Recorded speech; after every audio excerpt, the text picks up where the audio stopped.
Okay, this is the camera that I was using for a lot of my motorcycle videos, and the reason I was using it was because I had it. This is the camera that I used. I mounted on my Suzuki SV650. Now, the reason why, I bought this camera way before I got my motorcycle. Now, the reason why I bought it was because this camera came like this. It was relatively small, it had manual controls, and it had an ultra wide 24mm lens. That's pretty darn wide. So what I wanted to do was photographic stitching. I like doing panoramics, and so I picked this camera out. I knew it had this attachment which basically made this into an 18mm lens. Now, whoa, look at that. Look at that, look at that. That's image stabilization for you. That's the Kodak V570 doing its image stabilization. Jeez. Okay, so on with the show. So essentially, I have this ultra wide angle lens, camera lens, made for nice panoramic photography. It's great for stitching. You know, you go click, click, and click, and you take all these pictures and you can stitch them together using stitching software. And so I had this sitting around, and when I got my motorcycle, I decided, you know what, I want to do some videos. And I also happen to have this guy sitting around. It's a little suction cup. It's actually a vacuum cup.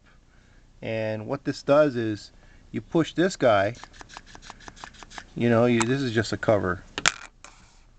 You put this guy down and you pump this guy up,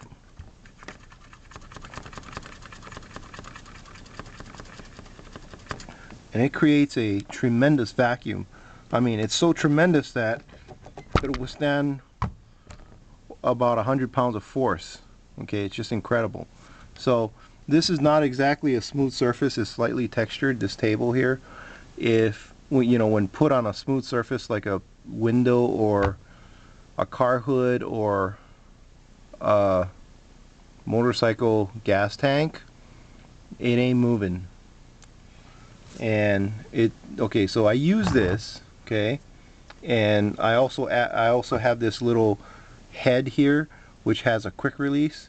So all I got to do is just snap it in, and boom, it's set, it's snapped in, it's locked down, and I can adjust it and make it do my thing. And I recorded. That's how I did many of my early Suzuki SV650 videos with this camera. And because, like I said, it has the 18mm lens, it makes things look extremely dynamic when moving. What I mean by that is, in a wide angle lens, when the subject is at a distance away and it moves forward, the area dramatically increases. It increases very quickly. So what it looks like is it's traveling at constant speed, but what your eye sees is something that's non-linear. The area of the object is expanding much faster, and it looks like it's going faster than it really is, you know. So that's the deal. If you want something to look dynamic, then if you want it to look fast, then you get something wide. A wide angle lens is key to getting those shots. The disadvantage is when you're not very far away, objects appear really tiny. Look at how tiny my hand is. You look at how tiny that watch is. But when you look up real close, it's like, oh my goodness, it's so big. Okay, That's how it works. That's how the wide angle lens works. So basically, I pretty much decommissioned.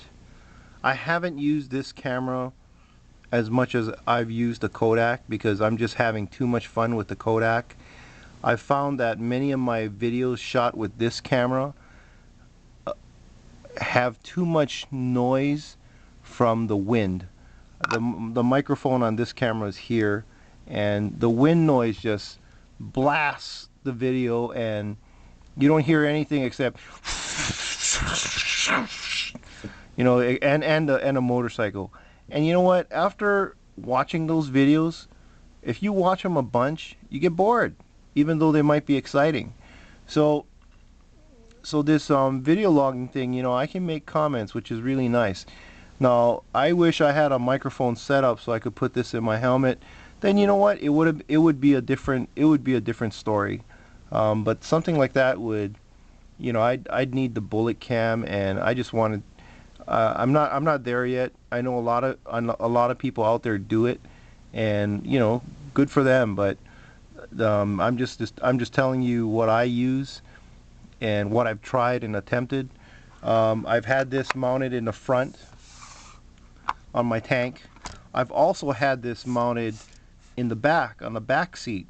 And what I've done is I didn't employ the suction cup, but because it had such a wide base, what I did was I put bungee straps around it and tied it down to the rear seat so that it would point backwards so I could take rear shots, which is also a plus.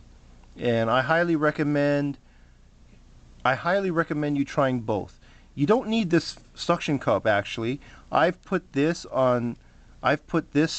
thing on my tank, on my Yamaha tank, and let me tell you, the tank isn't flat, so the suction cup doesn't work, but I've used bungee cords to strap this down to the tank, and it works. What I'm trying to use is the big wide base to keep it stable.